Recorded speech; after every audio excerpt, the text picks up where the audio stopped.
When we're looking to improve how well our wrist works, we generally do a combination of isometrics and eccentric loading to promote range of motion in both wrist flexion as well as wrist extension. Following doing the length loading progression, where we are lengthening tissue on each side of the joint and contracting that length tissue, we follow it up by training the shortened position through wrist curls in both positions as well, paired with wrist cars.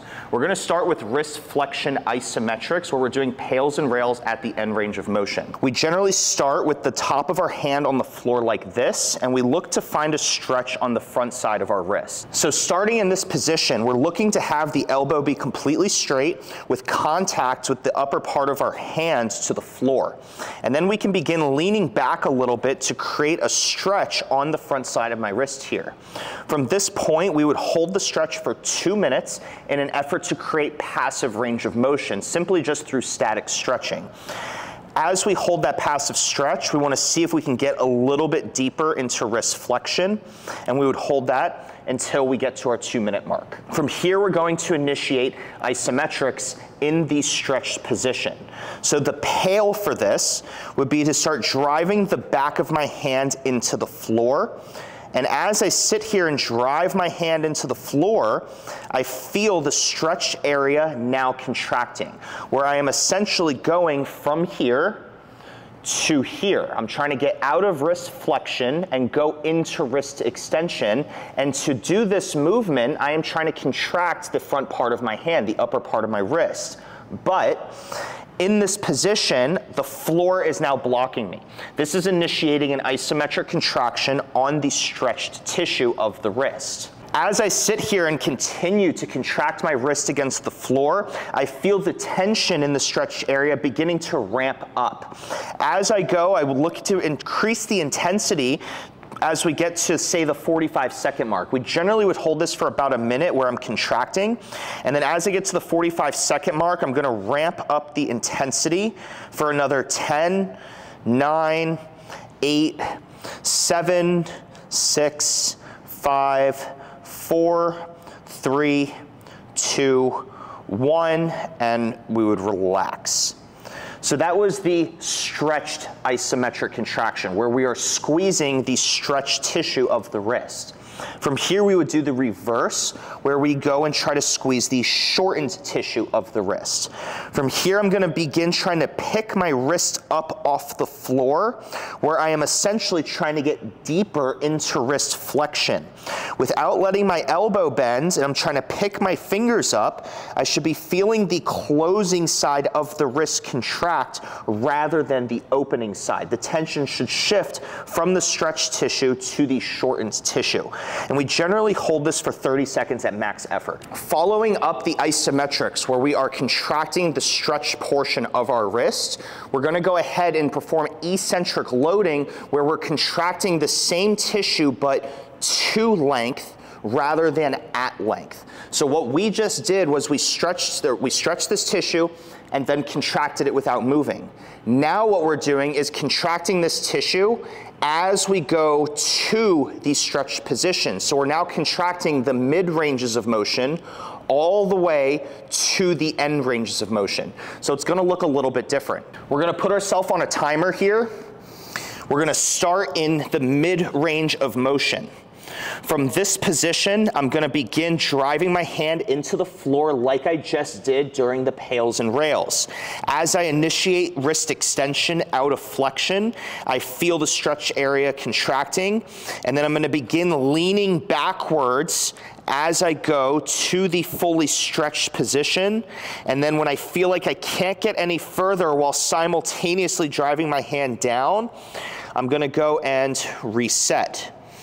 I'm gonna begin contracting again, driving the fingers, the back of the hand into the floor, and I'm driving back, my body back as I drive the hand down to create more stretch on this targeted tissue.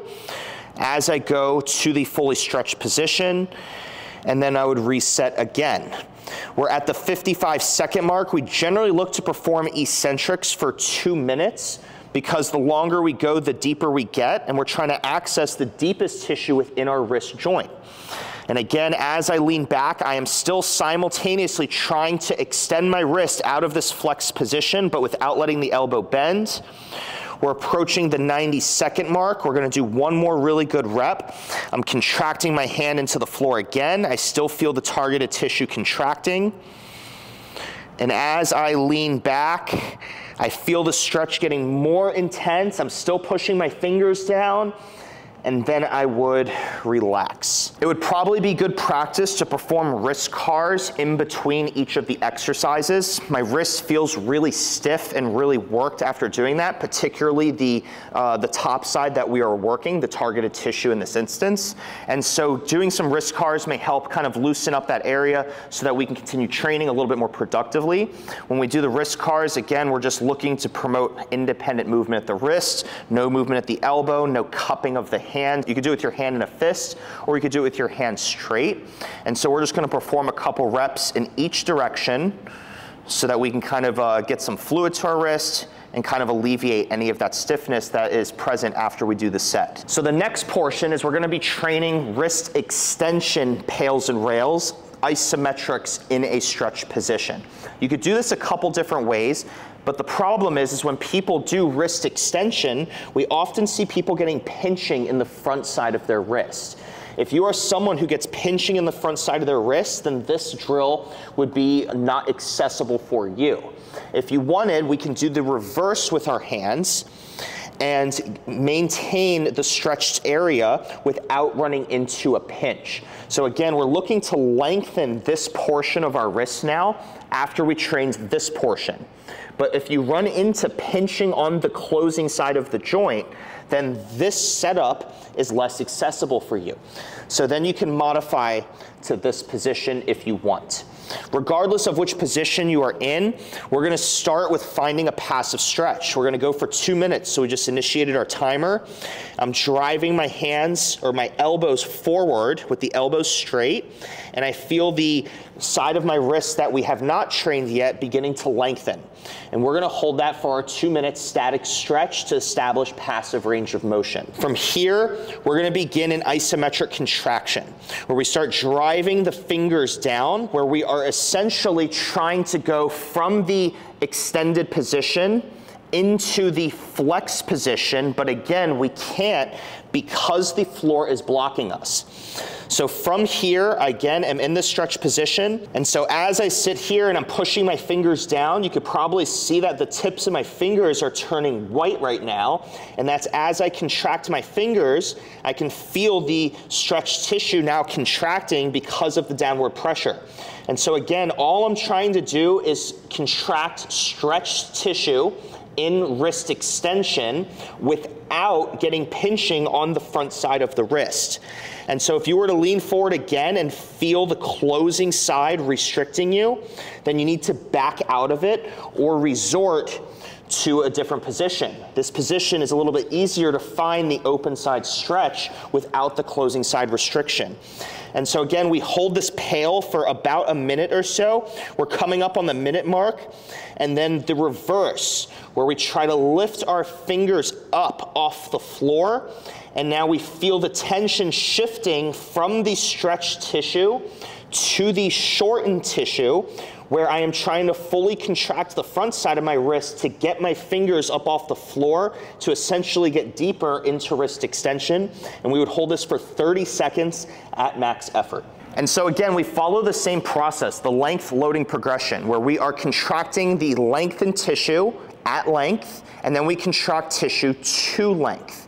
We did the same thing in wrist extension just now, where we contracted at length, and then we're gonna contract to length in a moment by doing eccentric loading. So for eccentric loading, the setup is essentially the same. If we get into this position and I lean into it and I get a closing side pinch, then I cannot access this setup. So if you are someone that has that issue, again, the same way with pails and rails, then we cannot utilize this as much as you would want. So we're gonna start from here where we're at mid ranges of motion. From here, I'm gonna begin driving my fingers into the floor, where again, I am essentially trying to flex my wrist out of this extended position. As I contract, I feel the bottom side of my wrist contracting, and then we're gonna begin leaning into this as I push my fingers down. And as I lean into it, I feel the stretch area intensifying, but I'm still creating downward pressure through the fingers until I run out of range of motion. And then I'm going to reset. We're gonna put ourselves on a timer here, and we're gonna perform this for about 2 minutes straight of just continuous tension, where I'm driving my fingers into the floor, I'm keeping the elbows straight, I'm leaning my body weight forward to get more of a stretch on the targeted tissue, and then I'm gonna reset.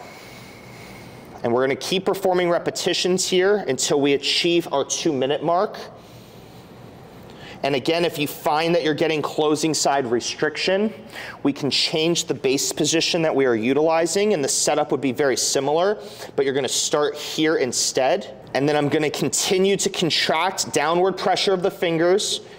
I'm pushing them down into the ground to create tension, and I'm leaning back to get deeper into wrist extension so that I can keep creating length and create tension on this targeted tissue. And so again, we're trying to do this for over 2 minutes, because the longer we go, the deeper we get. And we're just gonna keep performing repetitions here until we get to our 2-minute mark, regardless of which base position you are choosing. And remember, if you guys want to dig deeper into the training approach that you see here on our YouTube channel, I encourage you to check out our school community, the Bodybuilding Not Body Breaking School community. In our school community, we have an extensive exercise library that goes over all the stuff that you see here, but in a lot more detail with a lot more structure behind it. And on top of having an exercise library, we also have programs where the programs piece together all of the exercises you see here in a comprehensive format that allows for you to string together each of these training tools so that you have a little bit more rhyme or reason for what you're doing, and you can produce results better in the gym. On top of having our programs and our exercise library, we have concepts and lecture videos where we go over the ideology, the deeper thought process as to why we're doing things here. So if anything you see here seems like it's of interest to you, it's something that you'd benefit from, I would encourage you to check that out through the link in our bio. And so again, just like in between the flexion exercises we did with isometrics and eccentric loading, we paired wrist cars into the mix to kind of get synovial fluid to the wrist to reduce any of the stiffness that we kind of are experiencing as a result of the exercise that we just did. And so again, we're going through wrist cars with the palm straight, going through a abduction, flexion, a deduction, and extension. Back in reverse, counterclockwise, taking our time with it. We can do the same with our wrist close, our fist close rather.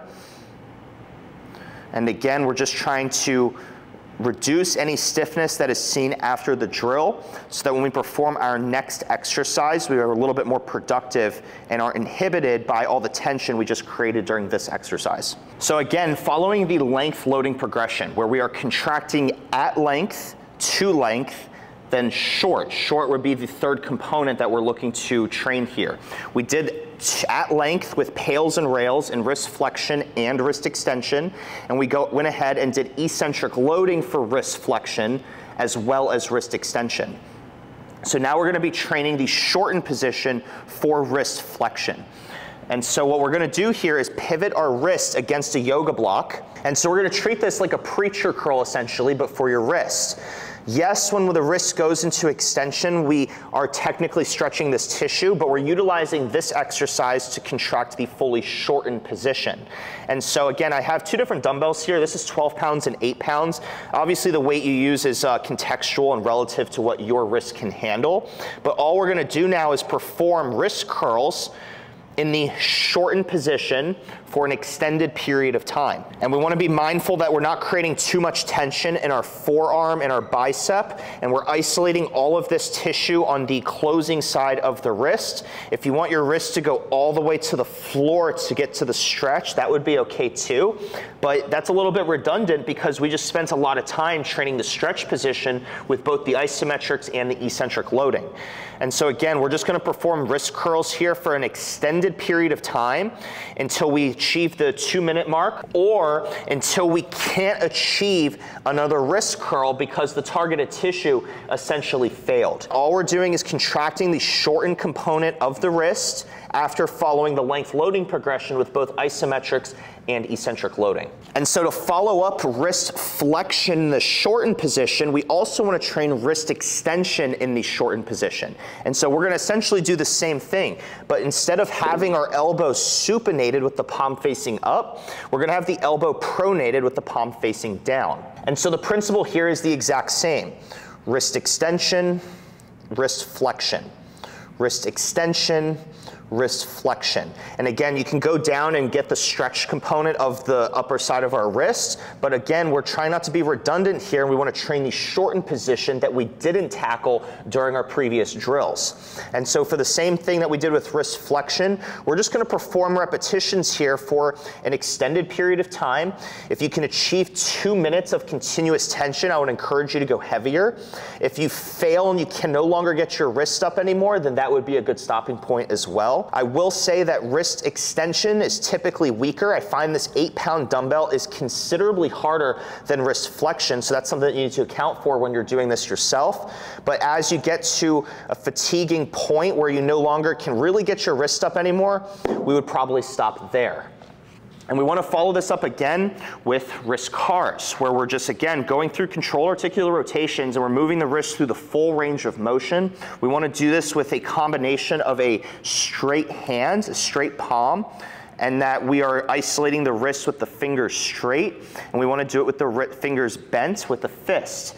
And again, just trying to create some movement through the wrist after all the stiffness has been built up from doing the exercises that came before this, so that we can explore the full range of motion after we opened up the range of motion. Because again, we spent a lot of time opening up wrist flexion, opening up wrist extension, and then we train the shortened position, but we want to make sure that we keep that range of motion that we've opened up, and doing the wrist cars in between the exercises is our way of handling that, addressing that issue, and ensuring that each drill is more productive because our wrist isn't all beaten up from the exercises that we've done. Thank you so much for watching the Bodybuilding Not Bodybreaking YouTube channel. If you found it helpful, drop a comment, like, subscribe, share it with a friend or family. That stuff really helps us in expanding our reach to popularizing this training approach, because we know there just isn't a better way to do things. If you have interest in diving deeper into the stuff you just watched, feel free to join our school community. On our school community, we have a lot of additional content. We have an exercise library that has over 200 different movement options. We have programs. We have additional videos that are concepts, lectures, and rants to give you guys a deeper understanding as to how and why we do things. We also have a discussion board where you can get direct access to coaching feedback from me personally. You can also follow us on Instagram, Facebook, and TikTok for additional updates for when we post new content. Thank you again for watching, and we hope it was of use to you.